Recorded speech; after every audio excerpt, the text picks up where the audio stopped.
And welcome back to Holden's Golden Age of Wargaming. We are on turn 3 of the Battle of Ravenna, the 11th of April, 1512.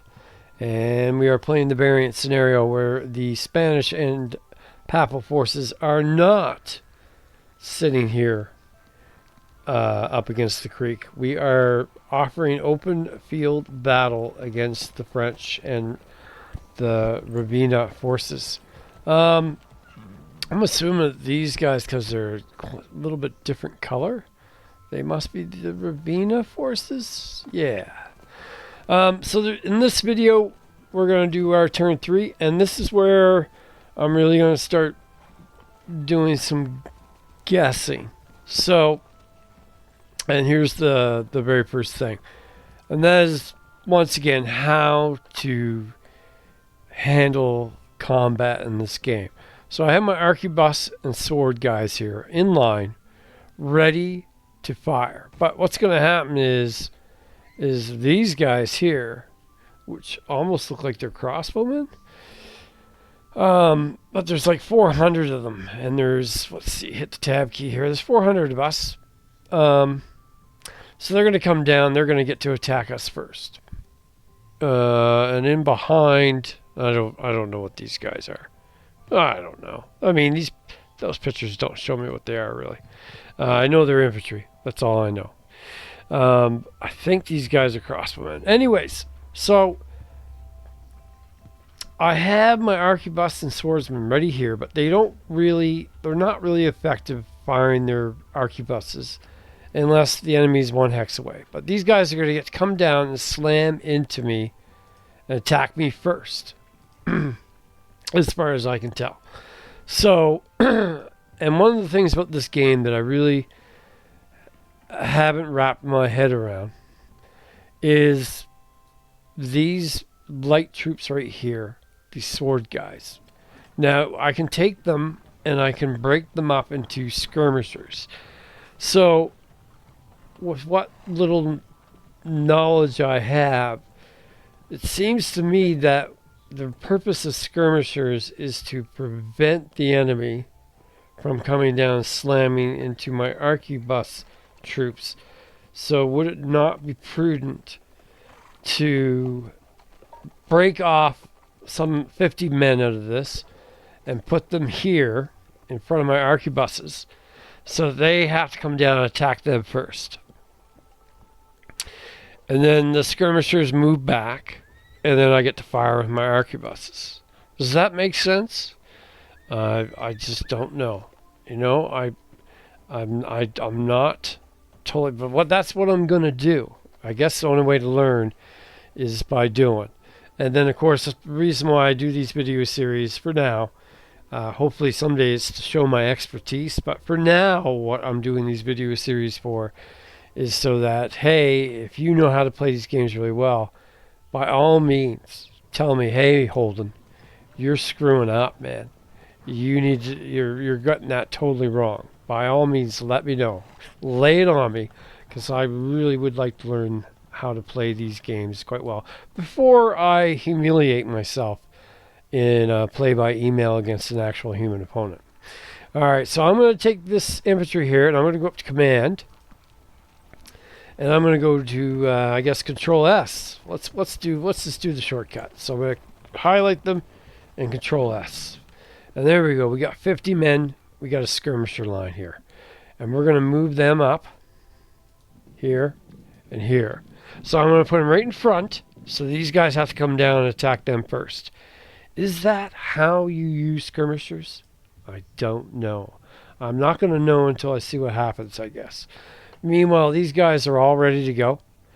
These guns here, I forgot last time to unlimber them, but we're gonna turn them to the left, and then we're gonna go up to command, and we're gonna go change formation, and they're setting up. Okay. Now these guys are getting a little bit closer. We have the arquebus here, but here we have our guns. Now, unfortunately, with these guns, we're still pointing to the right. So that means only the hex line straight up from us can we fire at. And these guys they're really too far away. They're really too far away. So I'm not going to get to fire these guns this turn. I'm going to turn them to the left. I'm going to turn them to the left. Even though these guys are coming down. Is that smart? Oh, you know what? Before we turn them to the left, let's go here. These guys already are turned to the left. They're culverins. And what do we have here? We can see all these troops? I guess we can. How far is this? A range of 8. And if we Alt-Tab over... Oh, by the way, I found out the stacking limits. So for each gun counts as 125 men. So 6 guns, 600, 750 men. 750 men. And then I have 400. So that's 1150. And then if we look at the parameter data, we see that we can have 1600 men. So I figure that we're okay the way with 400 arquebus here. So we're going to move anyways. Very easy to get distracted in this game. Woo! Alright, so we're going to fire even through, if we move back here, really we want to have them at 6 hexes or less. These guys are at 8. Now, if we look at the perimeter data, here's another question I have. And let's go all the way down. All the way down. This is why I made a spreadsheet back in the day. Let's make this a little bit easier. Okay, so at 8 hexes, we see 106.58 at 8 hexes. 6 hexes, which is, I guess, the, well, here it says culverin, what? 700 meters, culverin. Here it says 600 meters. See, stuff like that drives me nuts. Drives me nuts. But anyways, so we have a culverin, and we're going to say, yeah, oh, definitely 700 meters. So 7 hexes, it more than doubles from 8 hexes. And then it gets worse and worse. Now, here's the question. I know that this is better. This is better. But what does this calculation actually mean? What is this 300 and... Okay, let's say... Where are we at? We're at 8 hexes right now. What is this 106.58 times? Like, what's that times? 5 guns? So, I understand that... I understand that the higher numbers is better, but I don't understand what it means, really. Like, what I guess I'm coming from a tabletop board wargaming where you have to know how everything works. You have to know in order to play the game correctly. So I can't stand not understanding how the mechanics work. I understand that, hey, I should be shooting my guns, but I would love to know what those numbers actually mean. And right now I don't. I'm sure if I dug deep, I could find out. But, you know, there's a lot of digging you got to do in these games right now to figure things out. And I enjoy that, but my point I'm making is a lot of people would not. They're not used to having to do that much digging. Which is, so if you want this to be niche for, you know, a real hardcore audience, sure, that works. And I will do the, I mean, obviously I'm cheating by doing this video series, hoping that some of the experts will give me some hints. But I'm willing to do the work. And I do enjoy it up to a point. Man, it could be a little easier, is all I'm saying. All right, so we have the culverins here. And we got a range of 8. And we know that that's 100 and some. If we looked at the values, we don't really know what the 100 and some means. Well, let's see. Now, I also know that because I'm going to be firing, and that's these games, you know, it is awesome that they're just detailed. I really enjoy that. But as I said, I wish it was a little bit more transparent on how everything worked. So they're up a level from us, and we take a hit. We take a penalty hit to our attack. Do I know how much it is? No, not really. I know that it gets worse and worse up until 5 levels above you, and then it kind of that's it. That's the maximum penalty you can have. But do I know exactly how it works? No, I don't. All right, so view, we got to get rid of the map elevations. So we're going to fire our carbons at, what do we got here? 400. It looks like, if I remember correctly, those are crossbowmen. But I could be completely wrong. All right, so here we go. Let's kick some butt. Come on. 4 men. 4 Frenchmen just bought the farm. All right, what do we got here? Demi-culverins. So now, what do we got for a range? We got a range of 9. We look at demi-culverin. Well, we can see we're way out of our effective range. We could go up and we could look at the parameter data and see exactly. But once again, even through we see the number, I don't really know what the number represents. Like, what is that times the 4 guns? And the guns, like, I don't... Anyways, I'll shut up. Let's just shoot. Alright, so it doesn't look like... What are these here? Culverins? I tell you what. Now, we know at range 10 they don't do much. So we want these guys coming down. You know what? Well, the problem is, if you look at the parameter data here, you look at it, every time you fire, I believe, yes, so artillery loss values. So every time we fire our guns, and I think it's right across the board, there is a 12% chance that we're going to become low on ammo.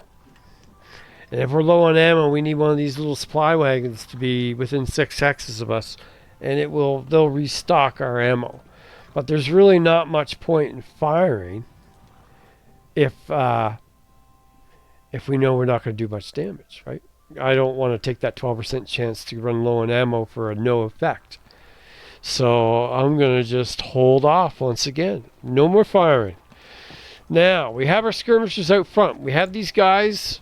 Are all ready to go. I do believe that we have these 2 arquebus, and they're still in column.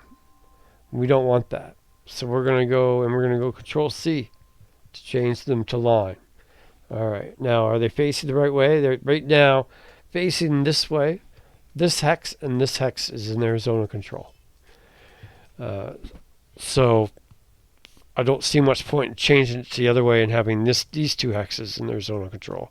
So we'll leave them like that. We have these guys in behind. They're basically waiting. Should we change to block and line? Probably should. So let's do that now. Control D and then Control C. All right, they're ready to go. How about these guys here? Let's get them ready to go. What do we got here? We got block. So these 2, Control D. And this guy, Control C. Alright, and then this guy here. This is further down. I'm not going to change them over yet. We'll leave them in column. These guys are ready to go. What do we got here? We have some arquebus, but they're low. It's only 275 men. If we hit the tab key, we see our numbers. What are we going to do with them? What are they going to do? Because, I mean, basically what we'd like to do is have the enemy attacking, facing somewhere else, and us on their flanks shooting at them. How are we going to do that? For now, we're just going to put them here.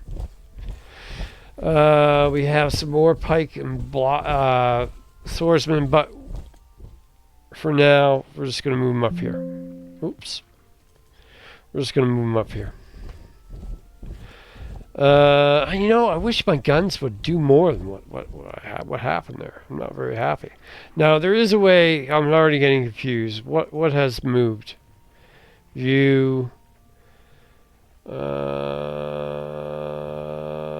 Is there a way to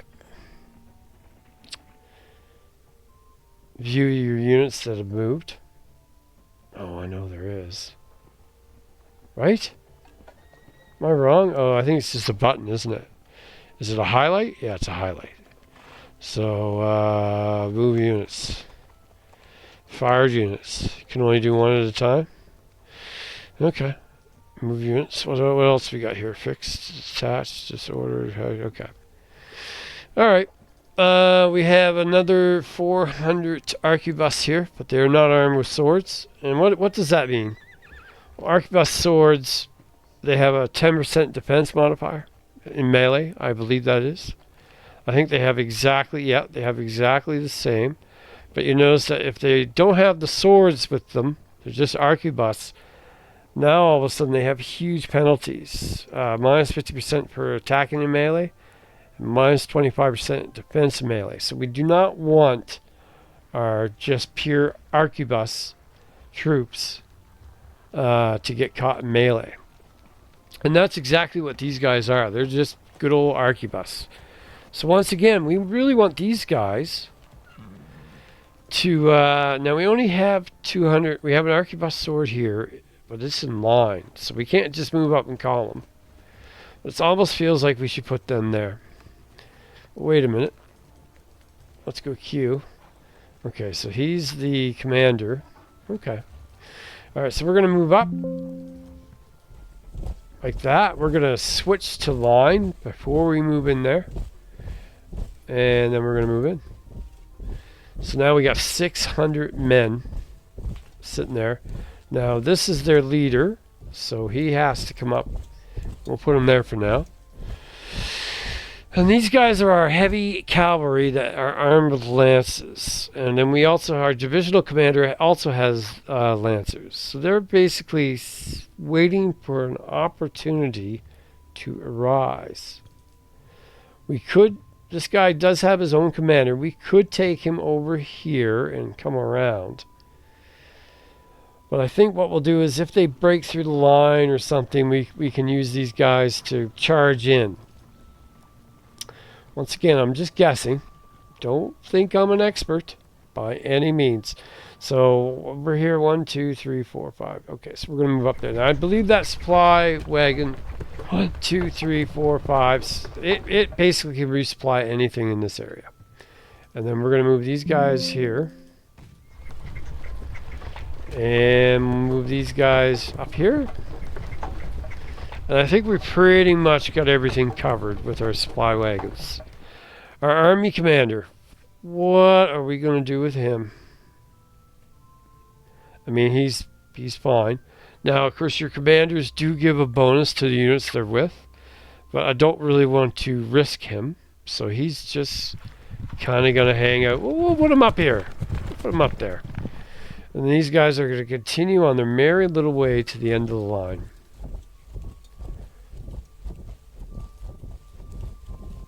The old papal forces. Oh,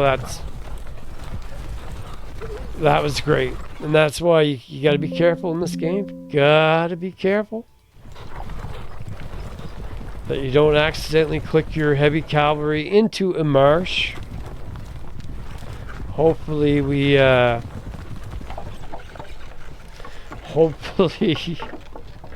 well, at least, you know, he's back. He won't be detached. Well, actually, he's not detached. Is that because they're crossbow and they can't get detached? I'm pretty sure he was outside of the command radius last time. Anyways, yeah, so we got to be real careful what you do, especially when there's fog of war on, because you can't take moon back. So, but hopefully we're so far away from the action that we'll be able to hopefully rally. And we'll be fine. All right, so we are now on to the cavalry. And we see all this stuff. Now, these guys are just kind of hanging out there. I don't believe I can actually move this whole group. Holding down the shift button. I think they all have to be in a line. Is that correct? So we're going to move up here.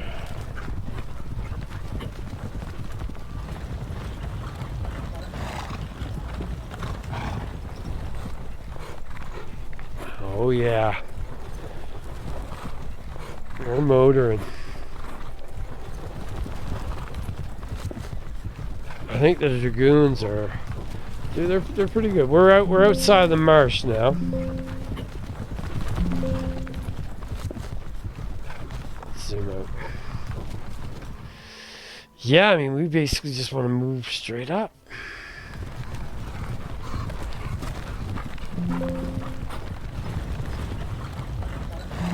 I can't believe they're not going to react to this.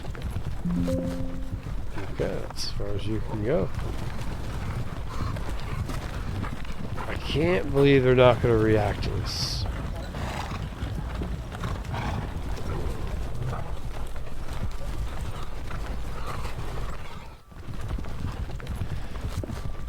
Okay, I mean, they got to react to that, right? They got to react to that. We're coming right up on them. And I think that's it for our turn. So, yeah, I've gone over several things in this that I'm not quite sure about. So, is this skirmisher unit out here, is this going to help us? Is he going to come up and attack that and waste his attack on the skirmisher instead of being able to come up and actually hit our arquebus? Is that not what you use skirmishers for? This is what I am learning. All right. Moment of truth, ladies and gentlemen. We're going to hit the end turn. We're melee. Of course, we have no melee. So now we're going to hit next turn again. And we're going to see what those French do. You know what? I'm going to zoom right in here. I want to see what happens here. Let's see what happens. Here we go. Oh, yeah. So he replies with skirmishers. That's great. That's not what I expected to have happen. But now that I see it, it kind of makes sense, doesn't it? Man, he's got a lot of troops. Let's hit that tab button. Oh. 700 men here. 600 men. One unit's undisordered out of 1 unit's checked. Whoa, and 1 battery setup out of 2 units checked. Ooh, there's only a chance. Are you kidding me? You guys are fired. Fired. All right, and we got these guys back from stupidly going into the marsh. So that's good. Okay, so besides the 3 guns here that are still setting up, I think we're just about ready to go. And the French are definitely now on top of us. If we can't start doing some massive damage with our cannons, I'm going to be pissed. And, yeah. These guys, we might want to shift to the left now. But then again, you got these guys coming down, right down the middle. Right? Right down the middle.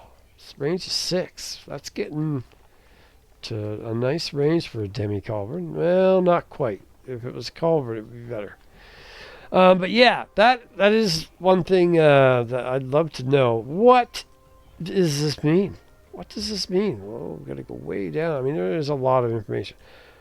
So 451 at 2 hexes for a demi-culverin.